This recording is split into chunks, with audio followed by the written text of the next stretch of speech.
आजको एपिसोडमा हामी कुरा गर्दैछौँ भारतबाट नेपालमा पैसा पठाउने कानुनी, सुरक्षित र सजिलो तरिकाबारे।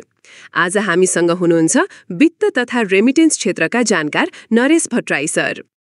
स्वागत छ तपाईलाई। धन्यवाद सीताजी। नमस्कार सम्पूर्ण श्रोताहरूलाई पनि। सुरुमा सिधै कुरा गरौँ, अहिले भारतबाट नेपालमा पैसा पठाउने मुख्य तरिकाहरू के छन्? भारतबाट नेपालमा पैसा पठाउने धेरै तरिकाहरू छन्, तर सुरक्षित र कानुनी तरिकाहरूमा मुख्यतः भारतीय ब्याङ्कहरूबाट नेपाली ब्याङ्कहरूमा जस्तै पञ्जाब नेशनल ब्याङ्कबाट नेपालको एभरेस्ट ब्याङ्क, आइडिबिआई ब्याङ्क मार्फत आइएमई वा अन्य नेपाली ब्याङ्कहरूमा आइएमई इन्डिया र प्रभु इन्डियाका सीएसपी एजेन्टहरू प्रयोग गरेर पनि सजिलै पैसा पठाउन सकिन्छ। सीएसपी एजेन्ट भनेको के हो र यो कसरी काम गर्छ? सीएसपी भनेको कस्टमर सर्भिस पोइन्ट हो। आइएमई इन्डिया वा प्रभु इन्डियाले बनाएका साना कार्यालय वा खुद्रा पसलहरूमा सीएसपी एजेन्ट हुन्छन्। तपाईँ आफ्नो नजिकको एजेन्ट कहाँ गएर आधार कार्ड वा नागरिकता देखाएर पैसा पठाउन सक्नुहुन्छ। रकमको लिमिट पनि होला नि है? एक पटकमा कति पैसा पठाउन मिल्छ? अवश्य। आइएमई इन्डियाबाट एक पटकमा 50,000 रुपैयाँसम्म, मासिक 3 पटक, वार्षिक 12 पटकसम्म पठाउन मिल्छ। प्रभु इन्डियाबाट एक पटकमा 50,000 रुपैयाँसम्म, तर वर्षमा 10 पटकसम्म मात्र पैसा पठाउन मिल्छ। त्यसैले पैसा पठाउनु अघि कुन सेवा प्रयोग गर्दै हुनुहुन्छ भन्ने कुरा बुझ्न जरुरी छ। त्यसो भए पैसा पठाउन के कागजात आवश्यक पर्छ? मुख्यतया पठाउने व्यक्तिको आधार कार्ड वा नेपाली नागरिकता, पाउने व्यक्तिको नाम, मोबाइल नम्बर र ठेगाना। पहिलो पटक केवाइसी फारम भरेपछि अर्को पटक सजिलो हुन्छ। एउटा कुरा नि नरेश सर, विदेशतिर जस्तै यदि मसँग भारतको ब्याङ्क खाता छ भने आफ्नो पैसा आफै पठाउन, अर्थात् कुनै त्यस्तो मोबाइल एप छैन जुन मेरो पैसा म आफै पठाउन सकु, र एजेन्टहरूकोमा पैसा बोकेर जाँदा बाटोमा चोरी हुने, ठगिने अनि जस्ता घटना पनि त धेरै सुनिरहेका हुन्छौ नि, होइन र? अनि धेरै जसोलाई त काम गर्ने ठाउँबाट छुट्टी लिन पनि गाह्रो हुने, पैसा पठाउनकै लागि मात्रै भनेर। हजुरले यो गजबको प्रश्न साध्नुभयो र धेरै जसो मित्र पनि यही प्रश्नको उत्तर पर्खिराख्नु भएको छ सायद। हो नि, ल छिटो भन्नुस् त, मेरो नि कोही छन् क्या नेपालतिर। हजुर, पैसा पठाउने एप त धेरै छन्, तर कुन एपले कस्तो सर्भिस दिन्छ भन्ने कुरा मात्र हो।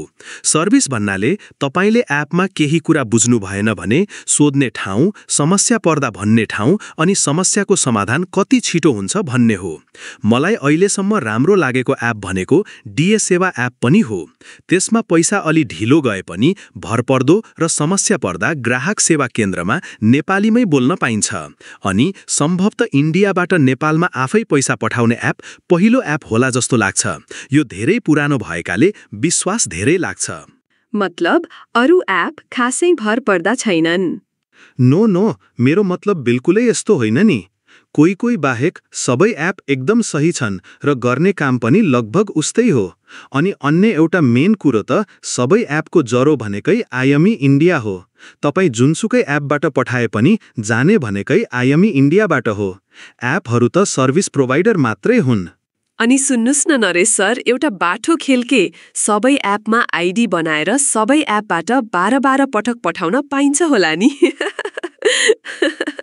हा, धेरै जसोले यस्तै सोचेका हुन्छन् र एउटा एपमा आइडी अर्थात् लिमिट सकियो भने अर्को एप खोजेर आइडी बनाउँछन् र मेरो पैसा गएन भनेर गुनासो गर्छन्।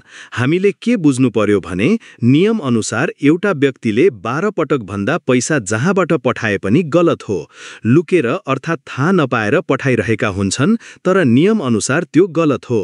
12 भन्दा बढी पठाउनु अनि यसको ट्र्याकिङ त इन्डियाले गरिरहेको हुन्छ। 12 भन्दा बढी त सिस्टम त ले पनि दिँदैन। अनि आइडी सकियो भने त गाह्रो हुने रहेछ त। आइडी नभएकालाई त झनै गाह्रो है नरेश सर? होइन, गाह्रो नबुझ्नेलाई मात्रै हो। किनकि हामी नेपाली हौं भने नागरिकता त अवश्य नै हुन्छ। अनि नागरिकताबाटै केवाइसी गरेर पैसा पठाउने सुविधा आइएमई अनि प्रभुले दिएकै छ। ल मानौ नागरिकता बोक्नु भएको छैन रे, आधार कार्डबाट पनि पैसा पठाउने सुविधा त दिएकै छ त। अनि आइडी कसरी सकिन्छ त महिनाको 50,000 भन्दा धेरै स्यालेरी त खासै हुँदैन होला नेपालीहरूको इन्डियामा। अनि 12 पटक नि पठाउन पाइने रहेछ त समस्या कहाँनेर भो त? हो, यदि नियमसम्बद्ध तरिकाले जाने हो भने केही गाह्रो छैन। तर हाम्रा नेपाली दाजुभाइहरू साह्रै दयालु। के साथी मेरो पैसा पठा त भनेसी नाइ भन्न नसकिने, अनि अरूको पैसा पठाउँदा पठाउँदा आफ्नो लिमिट खतम, अनि आफ्नो पैसा पठाउने बेला छैन लिमिट। त्यसैले तपाईलाई भन्न सक्नु पर्यो कि साथी पैसा त म पठाइदिन्छु, तर तेरो केवाइसी भएको नम्बर र नामबाट तेरो घर परिवारलाई मात्रै है भन्यो भने न लिमिटको समस्या न असुरक्षित होला भन्ने डर। ओहो, अर्काको नासो छोई फासो पो रहेछ है। हा हा हा, हो नि। पैसा मुख कालो हुन्छ भन्छन्, बिना काम अरूको पैसालाई जिम्मा लिएर नदुख्या टाउको किन दुखाउने हो, होइन र? अब अन्तिममा के सन्देश दिनुहुन्छ श्रोताहरूलाई? सन्देश यति हो, कृपया कानुनी र प्रमाणित माध्यम प्रयोग गरेर मात्र पैसा पठाउनुहोस्। हुन्डी जस्ता अवैध तरिका प्रयोग नगर्नुहोस्, जोखिम उच्च हुन्छ र पैसा हराउने सम्भावना पनि। राम्रो सेवा दिने आइएमई प्रभुदीबाट मात्र रेमिटेन्स गर्नुहोस्। एकदम उपयोगी जानकारी दिनुभयो नरेश सर, धेरै धेरै धन्यवाद। श्रोताहरूलाई पनि आशा छ आजको जानकारी उपयोगी लाग्यो होला। फेरि अर्को एपिसोडमा भेटौँला, तबसम्मका लागि नमस्कार। नमस्कार। अनि तपाईलाई पनि भारतबाट नेपाल पैसा पठाउने बारे कुनै जिज्ञासा छ भने मलाई फोन कल तथा व्हाट्सएप एसएमएस गर्न सक्नुहुनेछ। नरेश सर अनि हाम्रा श्रोताहरूलाई हामीलाई युट्युबमा सब्स्क्राइब अनि फेसबुकमा फ्लो गर्नुस् भन्नु पर्दैन नि है? नै पर्दैन, यो त उहाँहरूलाई आफै थाहा छ, किनकि यो हामीले यस्ता महत्त्वपूर्ण कुरा सिकाइरहेका छौं नि। अनि नबुझेका कुरा कमेन्ट गरेर भन्नुहोला भनेर पनि त भन्नु पर्दैन होला है? केही पर्दैन, सब गरिसक्नुभयो नि, हेर्नुस् न। ए हो त रहेछ नि।